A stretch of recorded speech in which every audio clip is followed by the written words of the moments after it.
I don't want to clean. When you have a house, at minimum, at bare minimum, there is a whole day out of the week dedicated just to cleaning.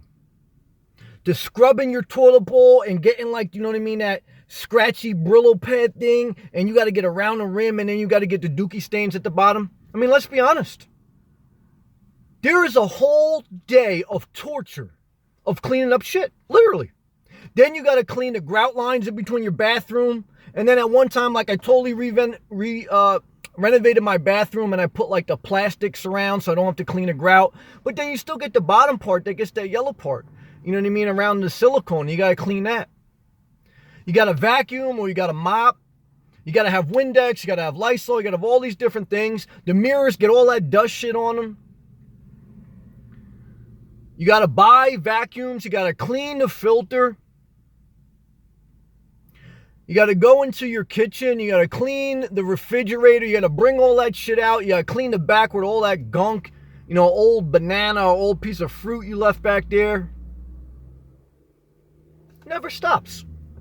You just wasted each week, if you have a house, and specifically if you have a house, I would say above 1,000 square foot, you're going to waste a whole day out of your week for the rest of your life, dedicated to being a slave to cleaning that house.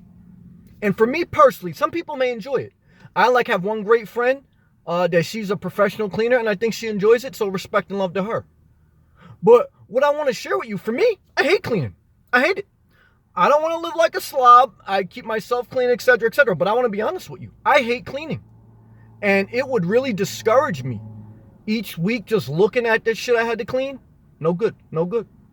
And even if, like I said, one day I got a bigger car, whether it's a van or RV, it's going to be the smallest possible, because the bigger it is, the more you have to clean. I'm actually thankful right now, like, I don't have a toilet bowl. I just pee out of a plastic jug, and I use public restrooms to take a crap. I don't want to clean a toilet bowl. I don't, if I'm being honest with you. I don't want to clean. That, for me, is a benefit of living out of a car, and that's a benefit for someone who just lives in the smallest space possible for them. Hate cleaning, man. You know, there was, you know, when I grew up, kind of in a dirty house. It was just too much for my mom, and my mom, you know, after the age of 8, was a single mom. It was just too much for her to clean. And my father, he was a real neat freak.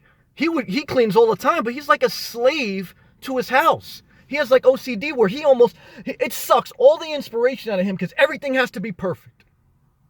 And my mom, a little bit of a hoarder, a little bit of a slob, not to say that disrespectfully, you know, shit could be everywhere. And if she's in too big a space, it's unhealthy for her. She'll collect too many collectibles. And you know what I mean? She just can't help herself. She's a great woman, but can't help herself. And that hurts the mental well-being.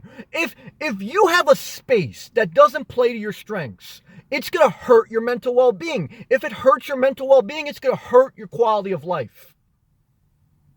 That's why, for me, living in my car has increased my quality of life, because I know me. I'm at the point in my life where, thank God, I truly do know myself. I'm still growing and evolving. You never get to the end point of that. You always, you know, it's a journey. But I know myself. I know I don't want to clean. I know that's not my strength. It's not what I desire. I don't want to have the mental pain involved with it. That's why I always want to, from here going forward, live in the smallest space possible. I don't want to waste days, weeks, years off my life on my knees with bleach and soap scrubbing the rim of a toilet bowl, only to have to come to the next weekend and scrub that same toilet bowl again and again until you can't scrub it anymore, and you have to replace that shit and replace like the bottom, you know, plastic seal part. It's just crazy. That's for me. It's another insight on why I live in a car and why it inspires me. People can't get it, but there are a lot of people that can get it, and everyone can relate to the bigger the house you have, the more of a slave you are at cleaning it, and the more time you have to dedicate out of your life. Instead of doing inspiring, creative things, you are going to have to clean shit. And that doesn't inspire me. That makes me hate life, to be honest with you. If I'm being honest with you, I'm working all week long, and now I have to work on this house. It doesn't inspire me. Now I have to clean this house. Doesn't inspire me. This isn't, I mean, this square footage in the Renegade that I live in, this is enough for me to clean. I don't even want to clean anything bigger than this. I'm just sharing my spirit, sharing another insight on why I choose to live in a car and why it keeps me inspired, why I'm excited. I'm not down, I'm excited.